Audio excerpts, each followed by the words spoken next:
Assalamualaikum warahmatullahi wabarakatuh. Kita ngobrol tentang sejarah ya, sama Ibnu Sutoyo. Ya, sejarah Indonesia sudah ada ya di tangan kalian.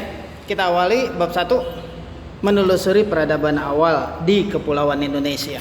Nah, intinya kita lihat dalam hal ini ya, peta konsepnya dulu. Menelusuri peradaban awal di Kepulauan Indonesia. Manusia sebagai pembentuk sejarah, nomor 1 itu.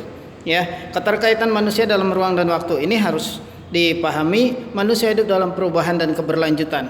Ya, kehidupan manusia masa kini akibat dari perubahan di masa lalu, itu udah pasti ya. Terus yang keempat, cara berpikir dalam sejarah. Nah, ini yang paling penting. Ya, kita lihat apa persepsinya. Jadi gini, Kepulauan Indonesia itu didatangi oleh manusia dari benua Asia, gitu ya. Kalau kita bilang Adam dan Hawa itu turun di satu tempat. Ya, terus anak cucu Adam ini kemudian menyebar ke seluruh bumi, berarti kan sampai ke Indonesia juga gitu. Kecuali kalau Adam dan Hawa itu memang diturunkannya di Indonesia. Nah, baru dari Indonesia menyebar. Manusia sebagai pembentuk sejarah, keterkaitan manusia dalam ruang dan waktu ini utamanya. Ruang itu tempat berlangsungnya peristiwa, ruang kelas, ruang tidur, ruang makan, itu sama, ruangan ya. Di situ manusia tinggal.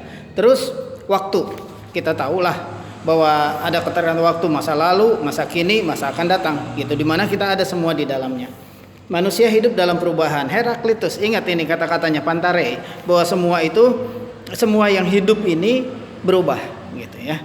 Tidak ada yang tidak berubah kecuali perubahan itu sendiri gitu ya. Terus kata Werdem menulis bahwa history is a continuity and change ya. Hidup adalah satu keberlanjutan, kesinambungan, sekaligus juga sebuah perubahan gitu ya. Jadi berjalan terus tapi berubah, seperti kita bayi, anak-anak, masuk remaja, nanti dewasa, sampai akhirnya tua dan meninggal. Itu adalah keberlanjutan tapi juga berubah kan.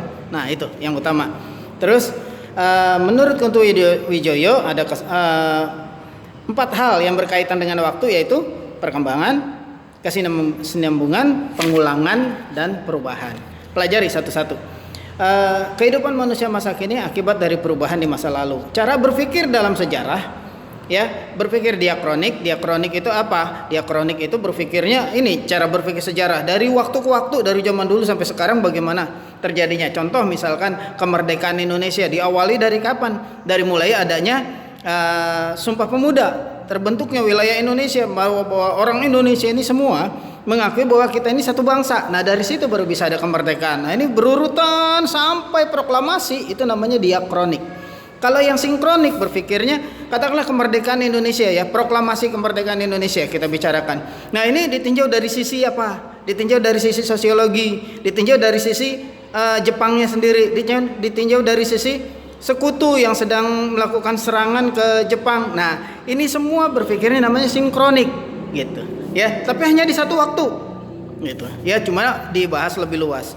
Terus ada yang namanya kronologis dan kronik. Kronik itu catatan peristiwa menurut urutan waktu, tapi tidak dikaitkan dengan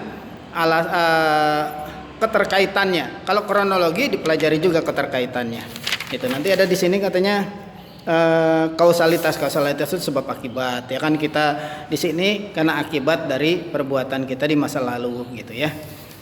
SMP kita, maka kita sekarang SMA, nanti setelah SMA kita bekerja atau kita kuliah. Nah, itu ya.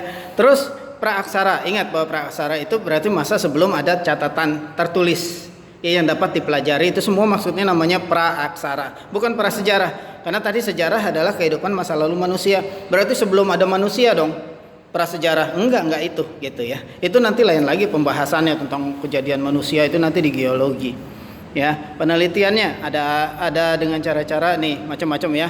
Terus sumber praaksara ada fosil, ada artefak, ada ekofak, ada fitur. Pelajari semuanya. Nah, tugasnya ya, buat cara berpikir sinkronik dan diakronik beserta contohnya. Tulis di kertas, kirim ya. Oke, gitu aja.